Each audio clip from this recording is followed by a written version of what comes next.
Against Robert Montgomery and Alyssa Landy in The Grand Duchess and the Waiter with Gene Lockhart and Alma Kruger.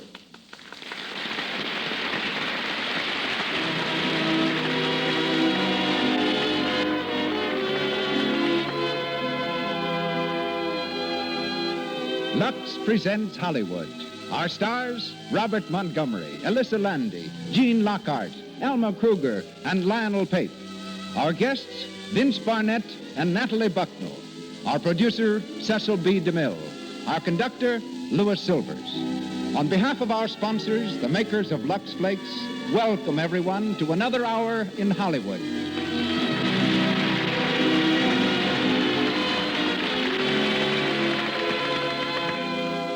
Attention, housewives. Here are 3 points to bear in mind for clothes protection. Lux Flakes cut down runs in silk stockings by preserving the elasticity of the threads. They keep your clothes new-looking so much longer by doing away with harsh cake soap rubbing. Lux Flakes are so gentle that we include even your daintiest lingerie in saying, anything safe in water alone is safe in Lux. Try Lux tomorrow. And now, the producer of the Lux Radio Theater. Ladies and gentlemen, Mr. Cecil B. DeMille.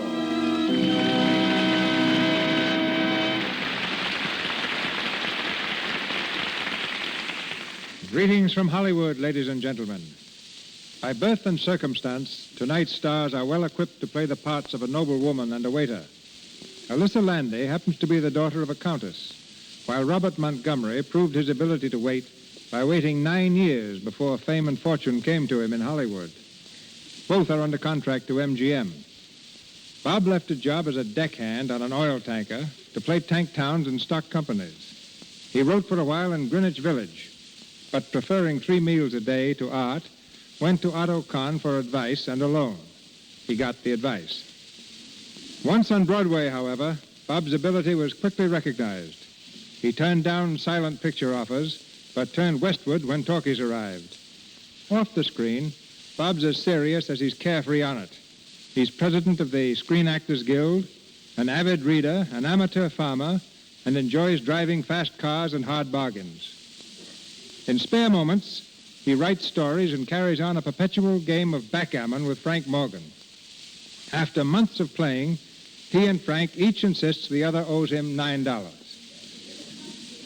I first became acquainted with Alyssa Landy's remarkable talents when I engaged her to star with Frederick March in The Sign of the Cross. Not only an accomplished actress, Alyssa is the author of 5 novels, considerable poetry, and a play now pending production in New York. She's a singer and pianist, and knowing several languages, has made pictures in France, Germany, and Sweden. Born in Italy, she's heard tonight as the Grand Duchess Xenia, whom we first meet in a Swiss hotel. All in all, a woman of the world. As the waiter, Robert Montgomery bears a tray in his hands, a napkin over his left arm, and the name of Albert. And with these nutshell introductions, the curtain rises on the Lux Radio Theater presentation of Alfred Savoy's comedy, The Grand Duchess and the Waiter, starring Robert Montgomery and Alyssa Landy with Gene Lockhart and Alma Kruger.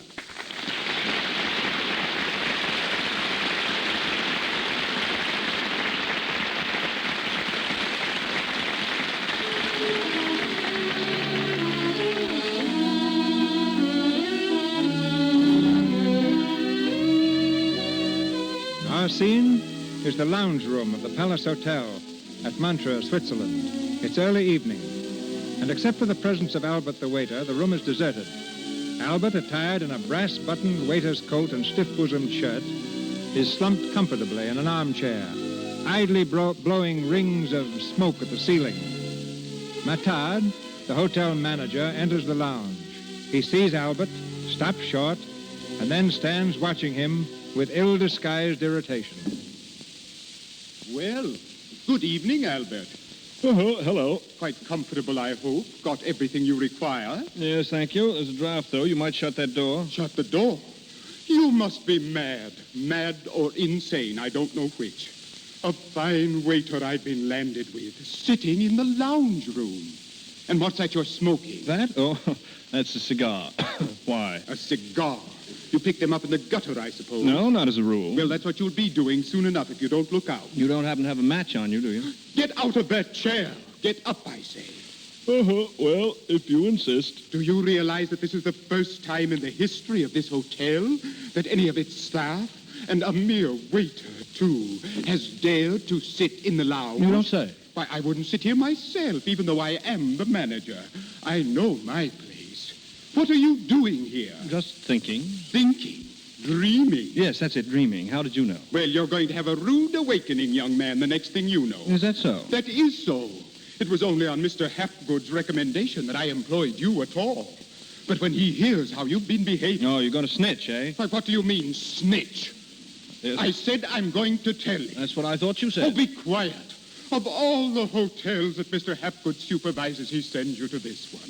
But wait, just wait. All right, I will. But what have I done wrong? What have you done right? That's what I want to know. Well, I haven't had much Now, experience. don't talk nonsense. It isn't experience that counts in our profession. It's instinct. Instinct, oh, yes. Now, how many tips have you had during the last week? Tell me that. Well, as a matter of fact, None, not one. I thought as much. Oh, you're of no use at all. It isn't my fault that people forget to tip me. Not your fault. Why, of course it is. Nobody's going to tip you unless you insist upon it. How on earth can I insist upon it? Quite easily. You have finished serving. Yeah. Do you leave? No. Yeah, no.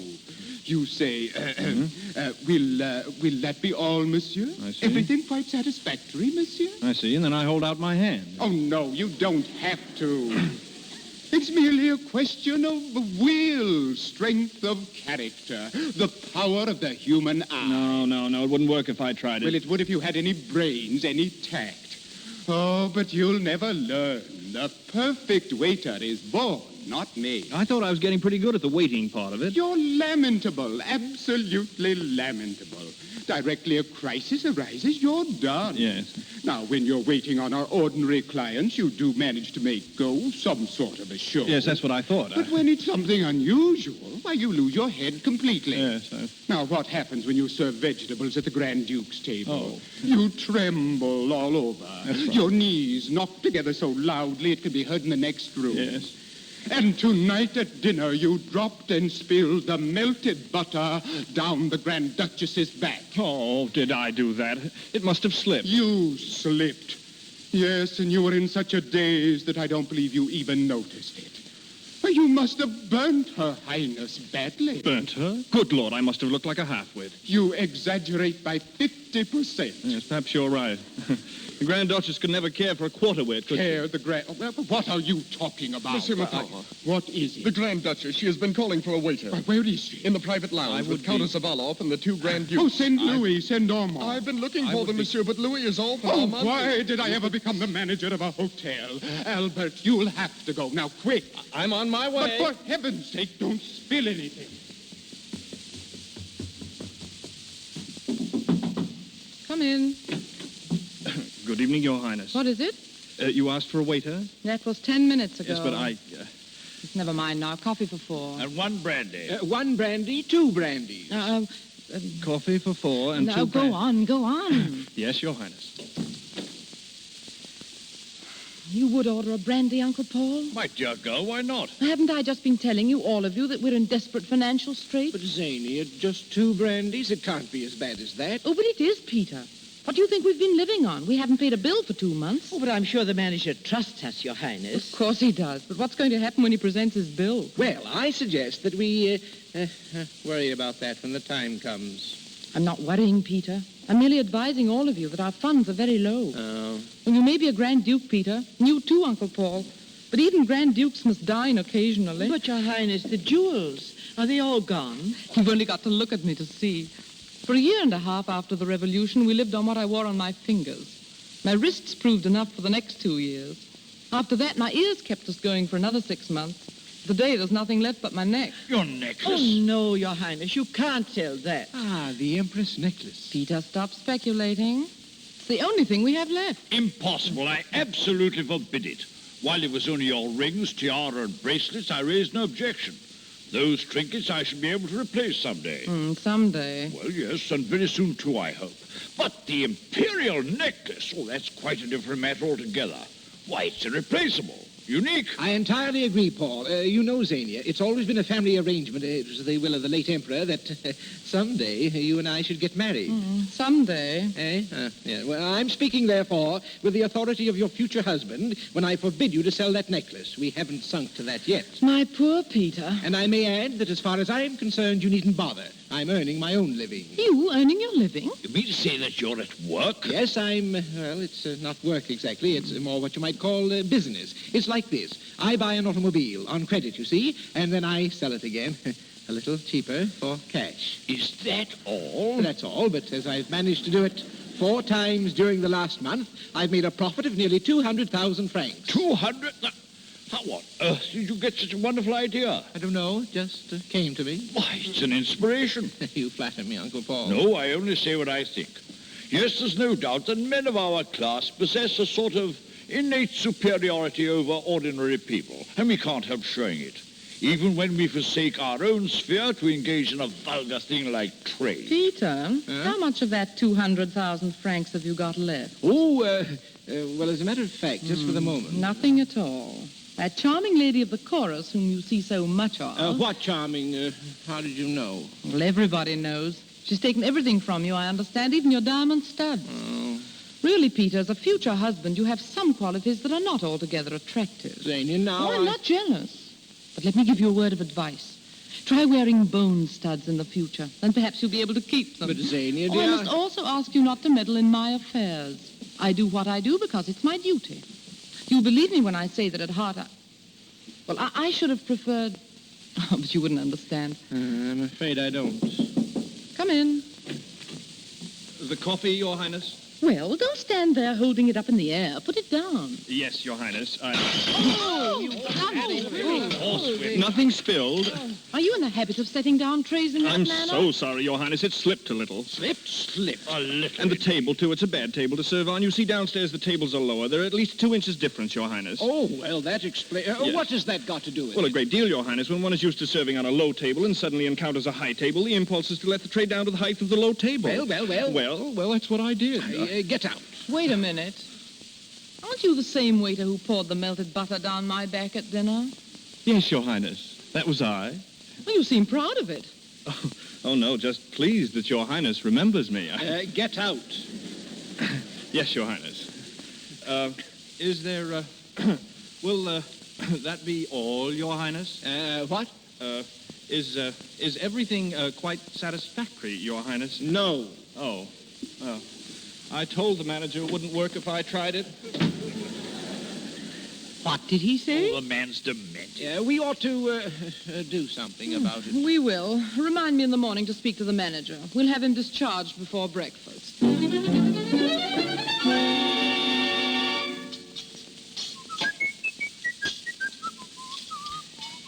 Albert, Uh-huh. what are you doing? Polishing the silver? Well, you can stop. Oh, thank you. You're discharged. What? Are you deaf? You're discharged. Have you written to Mr. Hapgood already? Oh, I don't have to write to him. I'm discharging you at the request of the Grand Duchess Xenia. I refuse to offer my resignation. Resignation? Are you crazy? You're through. You're finished. Pack your bag and get out. Where is Her Highness? Oh, it won't do you any good to appeal to her. Get away from that phone. Hello, connect me with the Grand Duchess suite. Stop. Do you hear what I say? Stop pushing, will you? I'm going to ask her myself.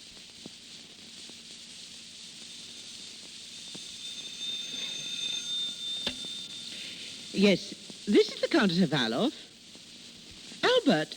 Oh, not Prince Albert of Latvonia. What? Albert the waiter? How dare you? Who is that, Praskovia? Oh, no one, Your Highness. Good. I'm in no mood to speak to anyone this morning.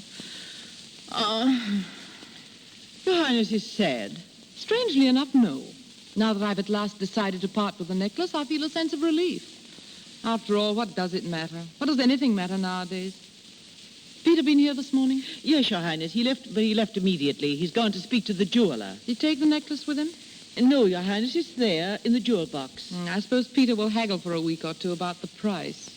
Your Highness, don't you think you should keep the necklace in the hotel safe? Don't be silly. But it's worth a fortune, and with so many robberies... Well, they won't rob the Grand Duchess Xenia. Let that be enough. Yes, Your Highness. Oh, I shall want the car at 4 today, Countess. A ride would be good for me. A walk would be better, Your Highness. What? The chauffeur gave notice last night. He's gone. Why? Money? Poor fool, he should have waited till I sold the necklace. Well, we shall get someone else. Who is it? It's Albert. You.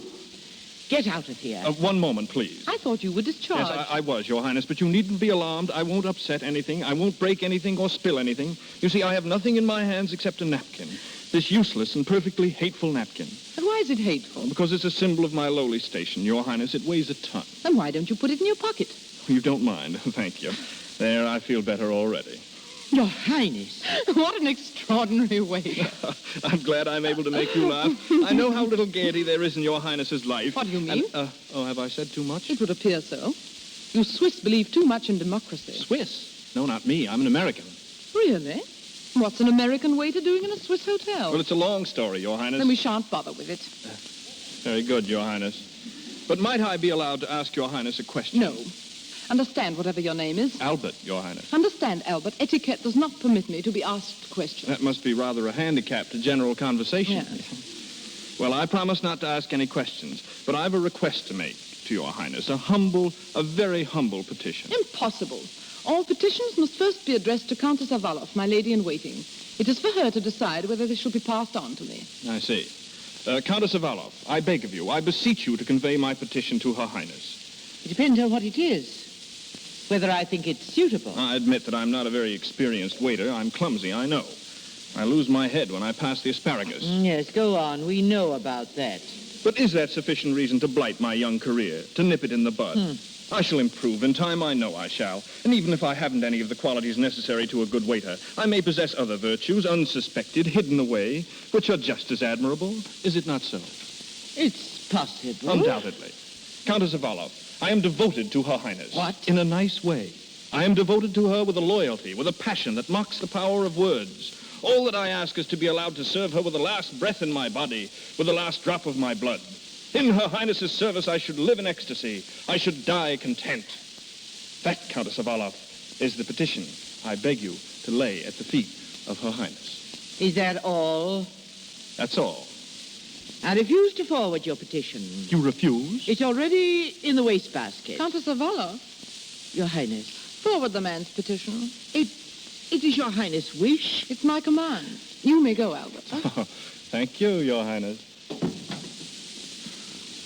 Schopenhauer was evidently right. Who, Your Highness? Schopenhauer, the German philosopher. He said that monarchy was the form of rule most natural to mankind. The common people in their hearts are still loyal to their rulers. And when we find a man like that, a mere waiter, who can express himself on the subject with so much eloquence, so much obvious sincerity, how can we doubt that someday our people will return to a reasonable form of government? Nothing is more certain, Your Highness. Yes. I'm glad I told the manager to discharge him. Now I can find something for him to do in my own household. What? He might even act as my chauffeur. We need one. As Your Highness wishes.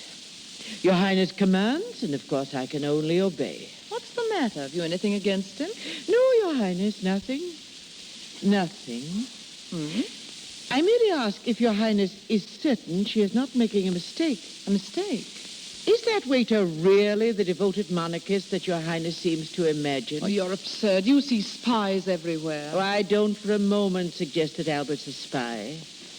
What I think he may be is, Well, go on. Well, it isn't altogether impossible. The man may be in love. In love? With whom? With Your Highness. Praskovia, it's a long time since I boxed your ears. Your Highness. You're mad, absolutely mad. Yes, Your Highness. There can't be anybody so idiotic as you in the whole world. No, Your Highness. The terrible times we've been through have upset your mental balance. The whole world's gone mad, I know. But even so, there must be some limits to its folly.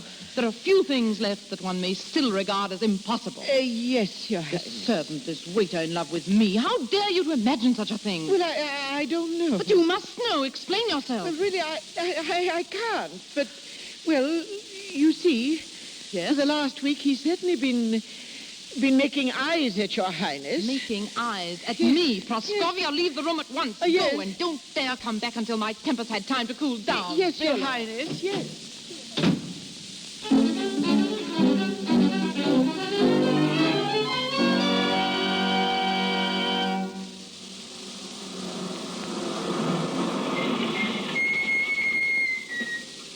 Matard. Oh, Matard. What is it? Come out in the driveway a minute, will you? What do you mean by yelling? Oh, so it's you. Will you tell Her Highness her car's here? You are working for her now, yes? Well, you fired me. Tell her, will you? Tell her yourself. She's coming now. Your Highness. I asked you to be here at 4, Albert. I'm so sorry, Your Highness. There wasn't any gasoline in the car. You put some in, I hope. Yes, Your Highness. Remind me to reimburse you at the end of the month. Where to, Your Highness? Anywhere. But before we start, I hope you're better at driving than you are at serving. Your Highness will be amazed. I hope so. At serving, Your Highness, I admitted that I was totally inexperienced. Really? But behind the wheel, I'm a new person. I understand automobiles. I admire your confidence. You've been driving long? 10 years, Your Highness, without an accident of any kind. An enviable record. What the... It might help if you turned on the switch. Your Highness. Did you say anywhere, Your Highness? Anywhere. All I want to do is relax and breathe fresh air, so go slowly. It will be a pleasure to serve, Your Highness. A great pleasure. You are devoted. Here, what are you doing? Stop! Stop! There's something wrong. Look out! Look out! Fool you! Look what you've done. Look at the car. Well, what have you got to say? I'm so sorry, Your Highness. Something must have slipped again.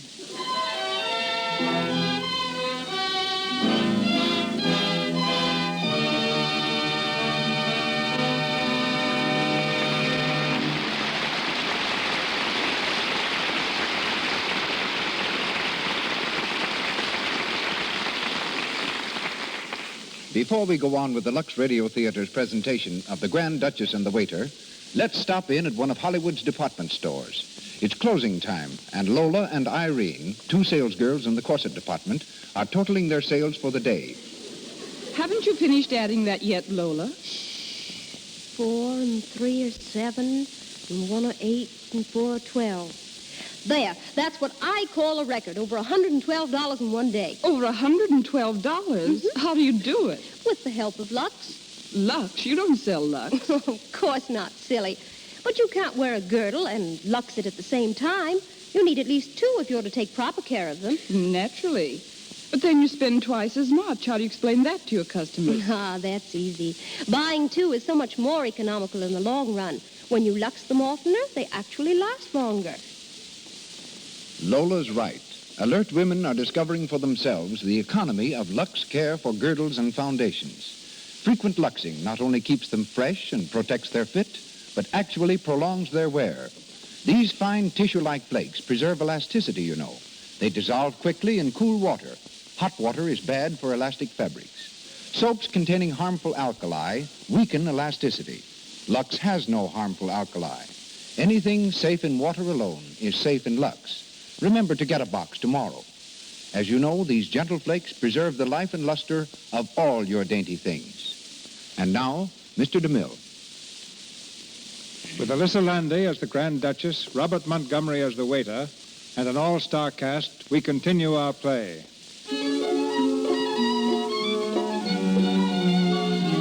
After wrecking the automobile, Albert was given another chance in Her Highness' service, but not behind the wheel. He's been reduced to the position of footman and general handyman, bearing it with more than goodwill in order to be near the Duchess. It's a week later, and in his royal employer's suite, Albert is very carefully serving breakfast to Her Highness and the Grand Duke Paul. How many lumps, Your Highness? 2, and if you spill anything, I'll have you flogged. Yes, very good, Your Highness. I'll have mine black. Yes, Your Highness. Well, I suppose Peter's out again this morning, Xenia. He's out every morning. I can't understand. He's been haggling for a week with that blasted jeweler. Uncle Paul. What? Oh, yes, of course. You may go, Martin. Martin? I said you may go. The name is Albert, Your Highness. I prefer to call you Martin. Avoid confusion with the Prince of Latvonia. Oh, Your Highness flatters me. Well, never mind that. Run along. Wait, answer that. Yes, Your Highness. Hello? Hello? Martin speaking. Martin, Your Highness. Who is it? The Grand Duke Peter. Hello, Your Highness? Yes, Martin. No, Your Highness. Albert is no longer here. This is Martin. Give me that phone. Yes, Your Highness. Hello, Peter. What do you want? What? What? Well, where are you? Oh, Peter. Senior, what is it? But, Peter, they can't do that. Oh. Oh, I see. I see. Senior, for the love of heaven, what? Speak louder. Yes, of course. Oh, very well. Senior, what is the matter? The Grand Duke Peter's in jail. What? In jail. But what for? He sold too many motor cars on credit. Good Lord, I knew that scheme was too good. What are we going to do? Do? Well, what is there to Well, I do? don't know. If I may speak, Your Highness. Well? Under the circumstances, the best possible course of action is to bail him out. Oh, yes, certainly. Yes, of course, we, If Your Highness will leave it in my hands, Oh, of course. Thank you, Martin. I'll see the authorities. And Martin, Yes, Your Highness? remind me to reimburse you at the end of the month. Yes, Your Highness.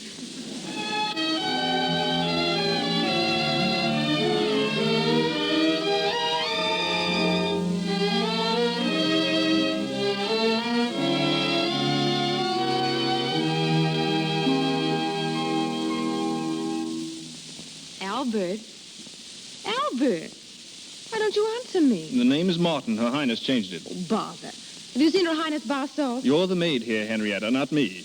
Really? Really. Then what are you doing in Her Highness' room? Don't be saucy. It doesn't become you. I'm here because she told me to come here. Oh, she's getting awfully friendly with you, isn't she? She doesn't know I exist. Oh, yes, she does. Ever since you got the Grand Duke Peter out of jail, you've become her little pride and joy. You don't have to get so upset about it. I'm not. But every time she wants anything, she calls you. And even if she doesn't want anything, she thinks up something to want, so she'll have an excuse to call you. Are you sure of that? You don't have to look so happy about it. If I were you, I'd remember that she's a Grand Duchess, and you're nothing but a waiter. Oh, you're letting your imagination run away with you. So are you. Oh, Albert, don't let's argue. I don't like to argue. Especially with you. Now, the name is Martin. Well, then, Martin, don't let's argue. Hmm? Excuse me, Oh, no, wait. Why do you always run away when I speak to you? Run away? Don't be silly. Oh, but you do. Don't you like me? Of course I like you. I like everybody. It's my disposition. You know, a girl could get to like you easily. Is that so? Albert. Now, here, stop it. You're choking Oh, me. Now, don't do Albert, that, please. Oh, Lord. Just what is going on here? Oh, Your Highness. Silence. Martin, I'm ashamed of you, my own servant. Oh, but Your Highness. Get you out. Yes, Your Highness. Well, what have you got to say for yourself? Nothing, Your Highness? Fine servant you are. You spill things down my back, wreck my car, and I find you kissing my maid. There no limit to your audacity? Audacity? I'll tell Countess Avaloff about this. She'll put a stop to your romance. Oh, Your Highness, you're not going to discharge me. No. Thank you.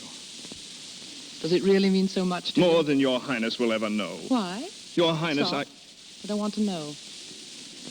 But I'll keep an eye on you in the future. You've had too much liberty, that's what's the matter with you. In the future, you'll be within call all the time. Even at night? Yes. You can sleep outside my room. What? Outside my door, on the mat. On the mat? That's where Ivan used to sleep. Poor old Ivan. He's now so crippled with rheumatism he can't sleep at all. Has it ever occurred to Your Highness that poor Ivan may be crippled with rheumatism from having slept on Your Highness's mat? You would think of that, of course. It's just like you. Anyhow, I give you permission to bring a rug. You'll be quite comfortable. Your Highness, Well, it's quite impossible for me to sleep here outside Your Highness's door. It would be fatal. you're afraid of Ivan's rheumatism. No. I'm ashamed of you. It would be absolutely fatal. Not necessarily. But if it were, you may be sure you'd be given a decent burial. Oh. You may leave now. And don't forget, you're to report to me here at 11 tonight with the mat. Yes, with the mat. Yes.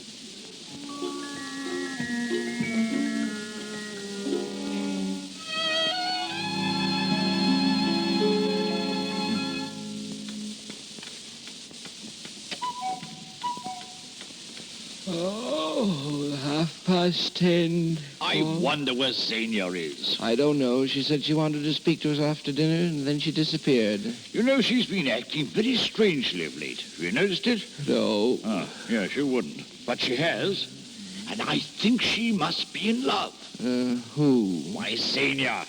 Oh, no, I don't think so. Besides, whom would she be in love with? Well, she's engaged to you. Eh? Oh, yes. Good evening. Ah, Senior, at last. Well, we've been waiting for you. Yes, my dear. Where have you been? I went for a walk. I wanted to think. Think? Why, my dear Don't girl... be so horrified, Peter. Some people do think, you know. Well, you said you wanted to see us, Senior. Yes. Something astonishing has happened. Ah, I knew it. What? No, nothing. Go on. Well, listen. For the last 2 weeks, Peter's been trying to sell the necklace. Sell the necklace? Well, he hasn't been successful. No, that confounded jeweler won't meet our price. Never mind. During that time, we've been very hard-pressed for cash. That's true. But tonight, before dinner, I happened to look in the drawer of my desk, and I found 25,000 francs. What luck. But I can't remember putting them there. That's why before you dressed for dinner, I asked you to turn out your pockets and make a note of exactly how much money each of us had. You, Uncle Paul, had 1,000 francs, and you, Peter, 650. Yes. Now, do you mind counting your money again? Well, it's not if you wish it. Let me see. 6, 7, 9, 11. Well, this is funny.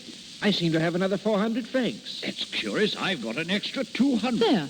You see? Well, this is very, unusual. How did it happen? Well, that's the problem we've got to solve. Well, it appears very much as though we're the objects of a secret and generous charity. Ah, but who is our anonymous benefactor? That's what I'd like to know. You don't suspect me, do you?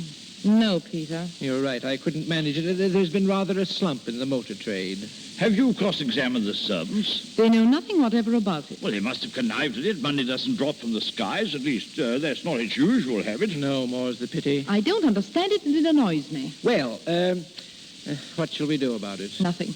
That is until we've had a chance to think it over. Sleep on it tonight, and we'll talk further in the morning. What time is it, Uncle Paul? Well, it's going on for 11. 11. I must go to my room. Good night, Uncle Paul. Good night, Zenia. Good night, Peter. Good night, my dear love.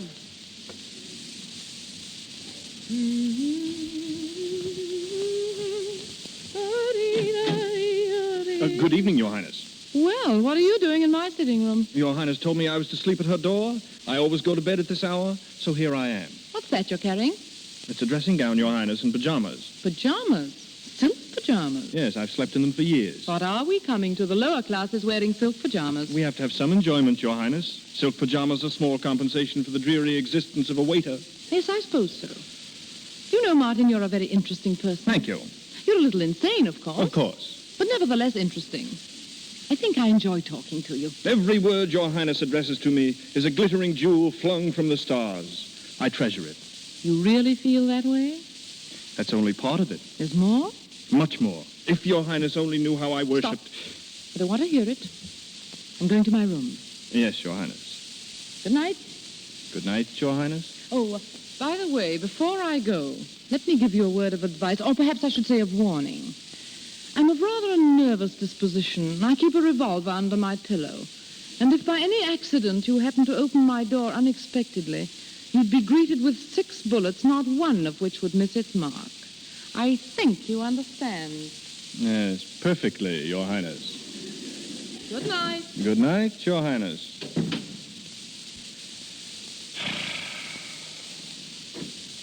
Oh, Your Highness. I can't sleep. You didn't allow much time to try. No use, I can't. I want to talk. Shall I call the Countess Avalov? No, you do. Thank you. You said... One moment, whose keys and things are those on the table? Mine. This your handkerchief, too? Yes, Your Highness. Pure silk. Must have cost at least 100 francs. Yes, that's very likely. It was a present. From a woman? Yes, Your Highness. What's this thing? It's my wallet. You know, for money. Shagreen with a gold clasp. Another present? Yes, Your Highness. From the same woman? No, Your Highness, from another one. It was last year. I congratulate you on your constancy, the perfect lover. And who are you keeping company with now? No one, Your Highness. Why not? I'm in love. With whom? I don't dare to tell you, but It's lucky for you, you don't. Yes, Your Highness. May I have my wallet, please? Why? Well, it is mine. Well, what's in it? Your Highness is too inquisitive. How dare you? I'll see for myself. Your Highness. Stand back. You're well supplied with money, aren't you? There are over 30,000 francs here. Why do you carry so much? Well, it's just an old habit of mine. Wait. I think I'm beginning to understand something. Those banknotes I found in my desk. The numbers follow these in your pocketbook. Your Highness, I'm sure that... So it's you who put those notes in my desk. And not only that, but you've been putting money in my purse, too. Well, speak up. Why have you done this? Your Highness is so extravagant. Extravagant. Well, aren't you? But why? Why on earth do you do this? What's your object? It had to be done. The manager's about to present his bill. I knew Your Highness was embarrassed and afraid you might have to leave the hotel. I didn't want that. Let me see exactly how I stand. I like things to be plain and above board. The simple truth of the matter is that for the last 3 weeks I've been supported by a waiter. Well, of course, if you put it like that. I admire your impertinence. Well, Liberty's a wonderful thing, isn't it? When it enables a man to take such liberties. A waiter, a domestic servant, But where did you get all this money? Your Highness, How on earth could you have so much? That's the thing I can't It's say. not difficult to guess. Thief, that's what you are. Thief? One of a gang of hotel robbers. Yes, perhaps you're right. Their leader? Naturally. A murderer. Your Highness. If this were before the revolution, I'd have you sent to the salt mine. Yes. But it's not too late, even now. I shall telephone the police. Telephone's over there on the desk. Give it to me. Certainly, Your Highness. Shall I ring them for you? Yes, please. Hello? Give me the police station. What? Oh, no, any police station. We've got a thief here, and we want to hand him over. Hello? Is that the police station? Oh, wait. Wait, please. Will Your Highness speak to them herself? No, I can't do it. You know I can't. It's more than I can bear. No, hello. She can't do it, and you know she can't do it. It's more than she can bear. Goodbye. I love you. I've loved you. I've loved you for so long. I can't help it. I had to. Oh, stop. Please go, Martin. I beg of you. No, Your Highness, and after what's happened between us, I can no longer be Martin to you. Call me Albert. Albert, like the Prince of Latvonia. Albert, go away. Please. I love you. I do. But oh, don't you understand? You must go away. You love me, too? How long have you loved me? That day you burnt me with that horrible melted butter. Oh, yes. It was then I suddenly realized. Not till then. I realized much earlier. When? Well, it was 10 minutes earlier when I was serving the soup. I loved you so much I didn't know what I was doing. Luckily, they took the soup tureen away from me. The manager gave me the devil. Oh, how unjust it is. No, I deserved it. Oh, it's too unjust. Here am I, the most virtuous, the proudest of princesses, in love with a waiter. Xenia. What did you call me? Xenia. So it's come to this. A waiter has the right to call me Xenia. Now, look here, you're not going to be silly about this, are you? Don't you understand? I am the Grand Duchess Xenia. For generations, my family's been of noble blood. Our men have married queens, our women princes. Well, couldn't you make an exception in this case? Stop. I'm sorry, Xenia. Look up here. I want you to promise me one thing. Yes. Don't marry anyone else until you hear from me. But promise? I love you, Albert. Darling.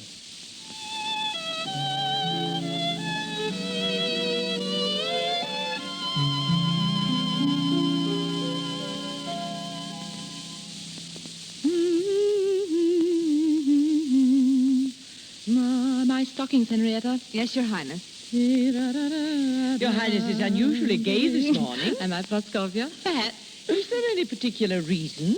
Perhaps. Will you find Albert, Henrietta? Ask him to come up here. Yes, Your Highness. The Grand Duke Peter has seen the jeweler again, Your Highness. Well? They've agreed upon a price. Good. Did you get the necklace, please? It's in the jewel box.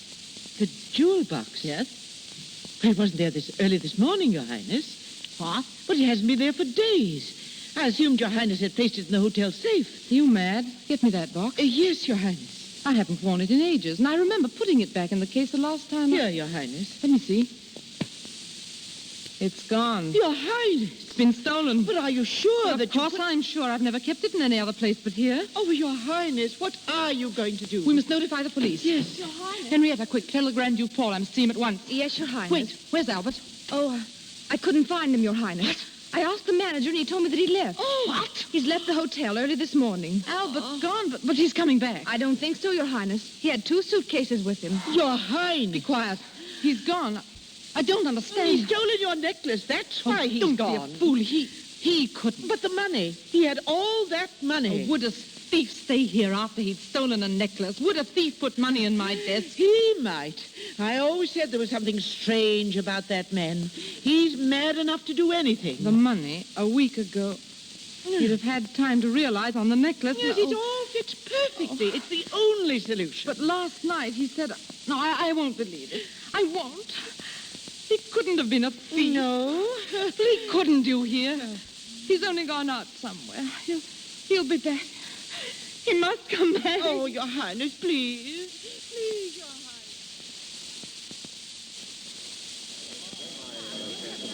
Clerk!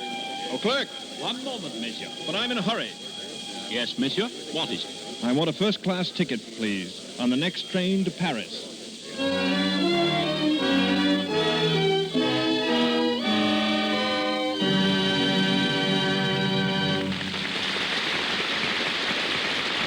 We pause for station identification.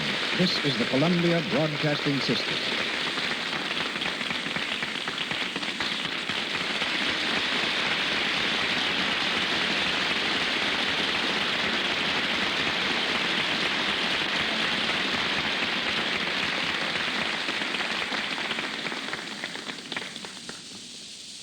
We interrupt the Grand Duchess and the waiter to hear from the nation's most notorious head waiter.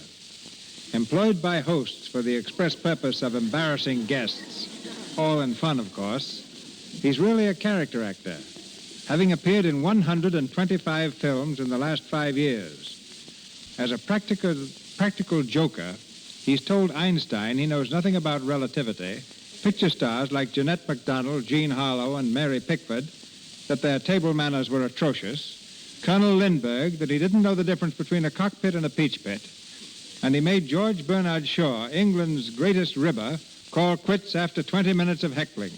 Ladies and gentlemen, with full knowledge of the risks I'm running, I introduce Mr. Vince Barnett.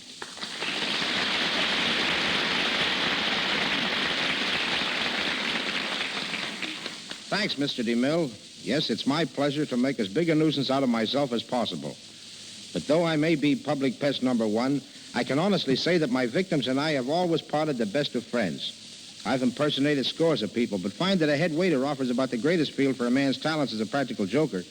You can mix up the food orders, criticize the table manners of the guests, interrupt the speech makers, and shout back when anyone dares complain about the service. I particularly remember a dinner here in Hollywood attended by 400 of the biggest names in pictures, stars and executives. Charlie Chaplin was entertaining some guests at his table with amusing capers. I went over to him in my waiter's garb, flourishing my napkin in his face, told him to stop making a fool of himself. You don't have to balance olives on your nose to attract attention here. Everybody knows who you are, and they're sick and tired of seeing any more of you politics. Chaplin's face turned scarlet. Marion Davies, who was at his table, proceeded to give me a tongue lashing for my impudence, but suddenly recognized me. She suggested I leave the dumbfounded Chaplin and pick a second victim. I did. He was Winnie Sheehan, then head of Fox Studios. He and Winston Churchill were greeting a group of distinguished women when I shoved my way through and shook my finger under his nose. You are offending these ladies, I scolded. Besides, how can the waiters get around you with their trays when you block up the aisles? Mr. Sheehan was so dumbfounded he couldn't say a word, so I continued. The ladies don't matter so much, but the waiters have work to do.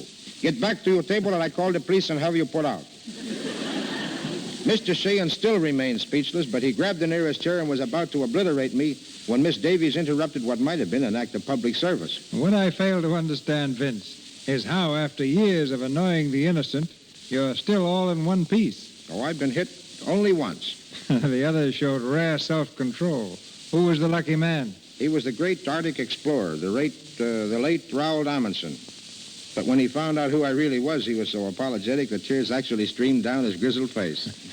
Of which exploit are you proudest? The time I told Clark Gable that he made love like a horse.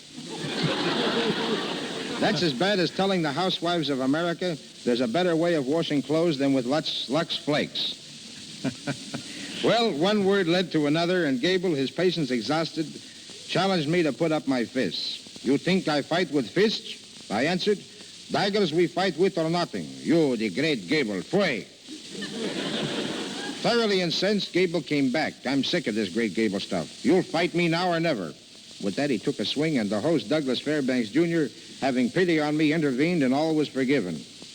Before I go, Mr. DeMille, do you mind just one question? Oh, I'm suspicious, but go ahead. You've been in Hollywood since movies began. Mm-hmm. But tell me, Mr. DeMille, just what business are you in? Trying to repeal laws that protect practical jokers. Good night.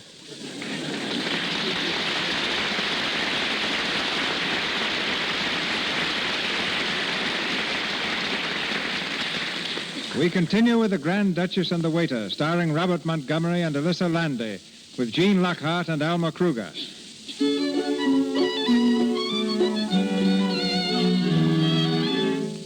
Several weeks have passed since Albert disappeared from the hotel in Switzerland. We're back there now, in the main lounge.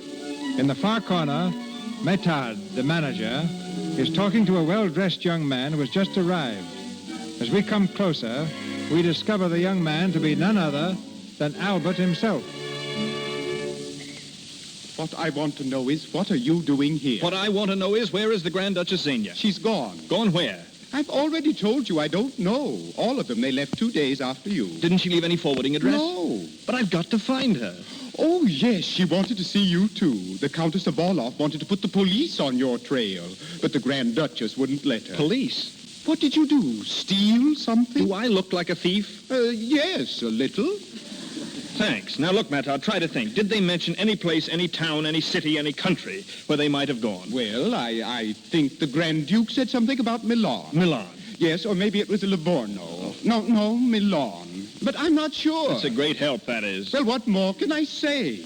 You're going to look for her? Yes, in Milan or maybe in Livorno. So long, Matar. Goodbye.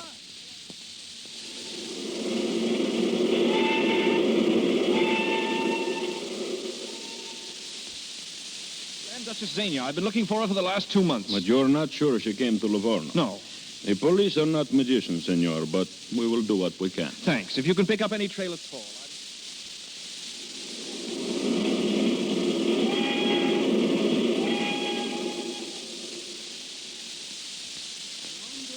Yes, she was here in Marseille last October. October? Yeah, according to our record, she left for Deauville at the end of the month. Deauville? There was a little trouble with the Grand Duke Peter. Trouble? Yes. He sold some motor cars. Oh, yes, I know that trick, yes. Thanks, officer.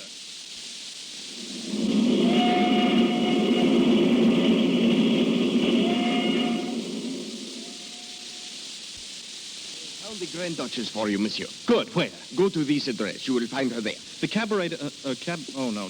You must be mistaken. No, monsieur. She's the proprietress.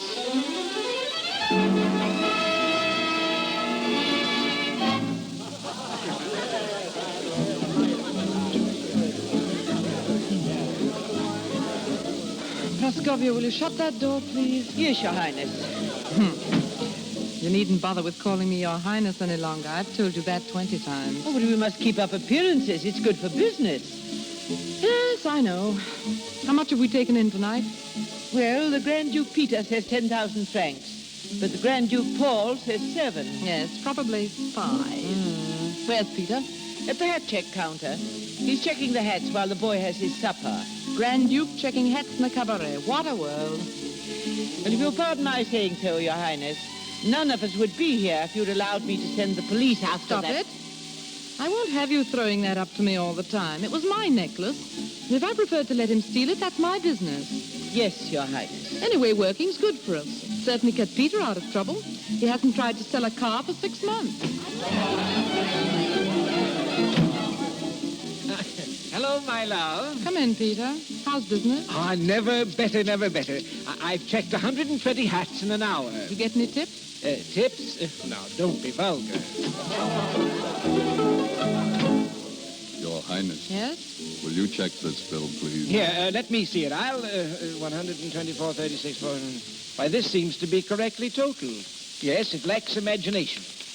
Your Highness. Add another 50 francs. What for? What for? The flowers. But they didn't have any. Well, what's that got to do with it? I say... Peter, leave that bill alone. Do you want to get into trouble again? Oh, very well. Oh, Your Highness. Yes? There's a young man at the corner table. He asked to see you.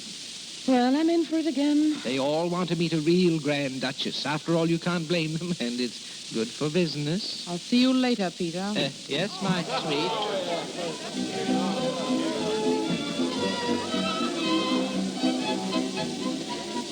Good evening, Your Highness. Oh, you? Oh, here, now, don't faint, I have please. no intention of fainting. I'm relieved. Will you sit down? No, not here. Come outside on the balcony. Thank you.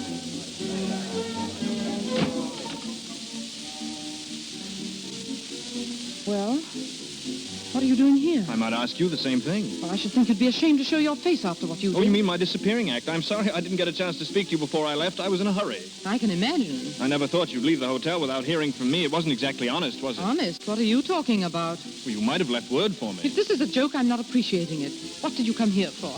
First, to see you. Second, to return your necklace. Oh, then you did take it? Yes, of course I did. But why? Isn't it obvious? I knew you were planning to sell it. I also knew you didn't want to sell it, so I took it. Took it away with me for safekeeping.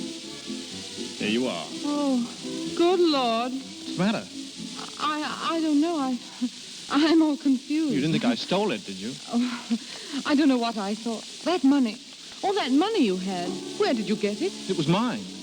You were only a waiter at the hotel. Yes, but I owned it. Owned what? The hotel. You owned the...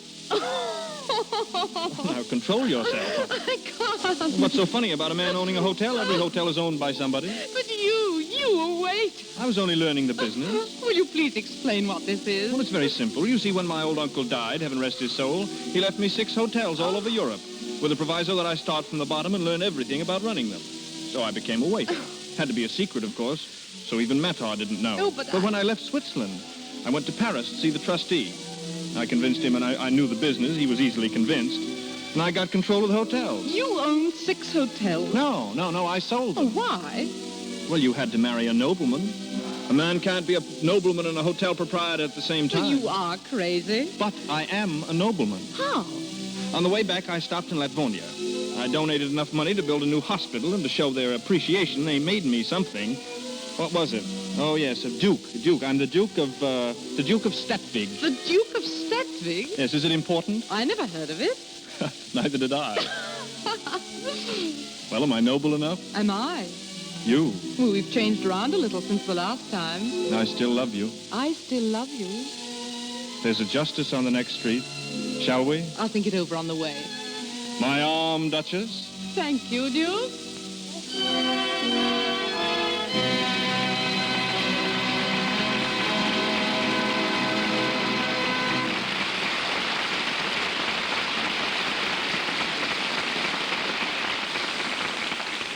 The curtain falls, and boy gets girl, proving again that everything comes to him who waits, even if he waits on tables. And if we wait just a few minutes, we'll find Robert Montgomery and Alyssa Landy back at our microphone. Every great picture you see on the screen represents weeks of careful research. Not only must every detail be accurate, but names of characters and places must be selected to avoid any legal complications. Tonight we hear from the head of the research department of Metro-Goldwyn-Mayer Studios, Mrs. Natalie Bucknall.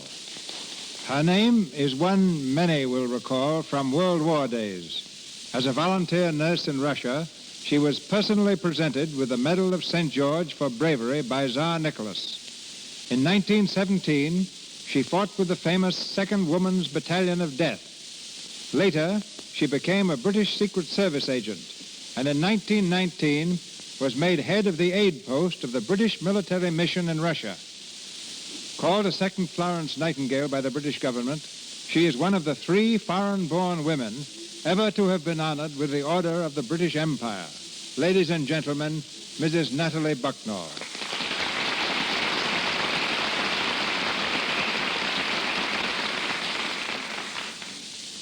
Thank you, Mr. DeMille. Such an introduction really makes me feel less nervous when facing, or should I say speaking, to all these thousands of charming invisible people. Rather terrifying even after the war experiences. But here goes. As you said, it is the job of my department to eliminate from our pictures wherever possible what are referred to as boners. I mean obvious errors in fact, and the less obvious errors which would lead to legal complications through unintentional duplication of names of characters and places. Of course, it is impossible always to be absolutely correct or safe, but we do try hard, and I must say MGM have been rather successful. The best way to illustrate this would be to give examples, I think. Someone in our picture after a thin man jumps into a taxi and tells the driver to take him to 346 Smith Street. Well, it would take the driver not only hours, but days and months to find that address in San Francisco, simply because there isn't such a street. And what about opening a nice fat bank account at the Bay City Trust Bank, which you will hear mentioned in the same picture? Just try and do it. It's not there. When you hear a telephone number, don't waste your time calling it, no matter how beautiful the blonde is who lives there on the screen. The number belongs to either a theater owned by MGM, or it's an exclusive number rented by the studio from a phone company. Or you will see a gorgeous dress in our lot of Mrs. Cheney, and you will hear it mentioned in dialogue that it was bought from a chic little modiste Madame Nathalie. You would adore to order the same model. But I know that you will never get it delivered. You see, it's supposedly my shop in London, but I'm not in London, and I haven't got a shop. It's just my name. Suppose we want to show a lovely lady using Lux Flakes. Naturally, we want to show Lux Flakes because we know there is nothing that could take its place on or off the screen. But we would never use that name without getting permission. Do you remember the Devil Doll and a police notice being torn off the wall, and right above that notice was another one with a horrible photograph bearing the significant inscription, Natalie Bucknell, wanted for kidnapping? Am I? I suppose I may eventually develop criminal tendencies for all I know. But you see, after all, pictures must have villains, and villains must have names. And so we get permission from our employees to loan their names to the gangsters and Simon Legrees of the screen. Our work is really great fun, because all the time we come across the most unusual things. But perhaps one of the most amusing but toughest assignments was to check the Italian rules of table etiquette for Romeo and Juliet. And what did we find? But they were as modern as can be. Don't drink too much. Don't test the heat of the soup with your forefinger. Perhaps it was polite to use only the thumb. Say that all the dishes are good. Wouldn't a modern hostess love to hear that? Don't place your elbows on the table. Don't sit with crossed legs or lean forward. Don't gulp. The famous three don'ts of my own childhood. How many times did I hear my nurse repeat them to me? And so no doubt have you. And here I think is the sanest advice of all. It is sometimes better not to seat relatives together at a banquet, but to seat other guests between them.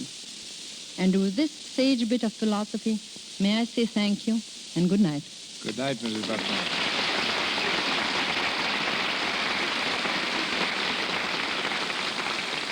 We bring back our Grand Duchess and our equally grand waiter. Ladies and gentlemen, Alyssa Landy and Robert Montgomery.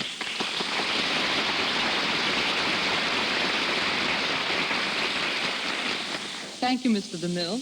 This has been a most enjoyable evening, up to now. Yes, I agree. You see, in pictures, I always seem to be the rather easygoing young man who gets all the smart lines to say, but drop me in front of a microphone, and what have you got? A babe in the woods. At heart, I'm just a farmer. Well, as one farmer to another, how did you find crops this fall? Well, fair to middling, Mr. DeMille, fair to middling. And I'll have you know, sir, I'm not fooling. I spent a couple of months early this fall on the Montgomery homestead in upper New York. Just another of those gentleman farmers, I suppose, who plow from the easy chair to the front porch? Is that so? Just take a look at these calluses on my hands. Back on the farm, they say I make a pitchfork pitch like gee whiz. But suppose you tell me what you've been doing. Oh, gardening, too. The oranges are doing fine, thank you. And how's the new book? That'll be something for the critics to decide. I mean, when's it going to be published? Well, not before too long, I hope. Well, then we're just too early to congratulate you on your new novel and just a day too late to congratulate you on your birthday. If it were today, we might have had a party. It couldn't have been any more fun than being on your show tonight. I only hope the audience had as much pleasure listening to us as I have in listening to the Lux Radio Theater every Monday evening. And now, Mr. DeMille, good night. Good night. Good night, Miss Landy. Good night, Mr. Montgomery, Miss Landy, our thanks. Ladies and gentlemen, this is your announcer, Melville Ruick. Before Mr. DeMille tells us of next week's play, may I say that our stars tonight appeared through courtesy of Metro-Goldwyn-Mayer Studios. Mr. Montgomery will be seen next with Joan Crawford and William Powell in The Last of Mrs. Cheney. And Miss Landy's new film is entitled After the Thin Man. Mr. DeMille, as you know, is from Paramount. Mrs. Bucknell, MGM. Miss Kruger, currently appearing in Love Letters of a Star, is from Universal Studios. And Mr. Silvers, 20th Century Fox, where he was in charge of music for Banjo on My Knee. Mr. Lockhart is seen in MGM's The Devil is a Sissy, and Vince Barnett in A Star is Born. In our cast tonight, with Jean Lockhart as the Grand Duke Peter, Alma Kruger as the Countess Zavaloff, Lionel Pape as the Grand Duke Paul, Byron Folger as Matard, Margaret Brayton as Henrietta, Edwin Max as the Russian waiter, Lou Merrill as an Italian officer, and Frank Nelson as Henry. And here's Mr. DeMille. Ladies and gentlemen, next Monday night, the Lux Radio Theater stars Jean Harlow and Robert Taylor with Claude Rains. Our play, Madame Saint-Jean, a story of France after the Revolution, in which Napoleon takes an empire, and Jean Harlow, as the laundress who becomes a noblewoman, takes Napoleon.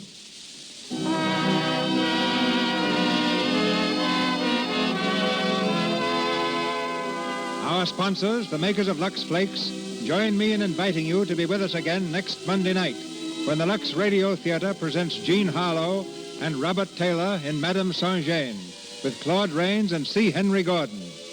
This is Cecil B. DeMille saying good night to you from Hollywood.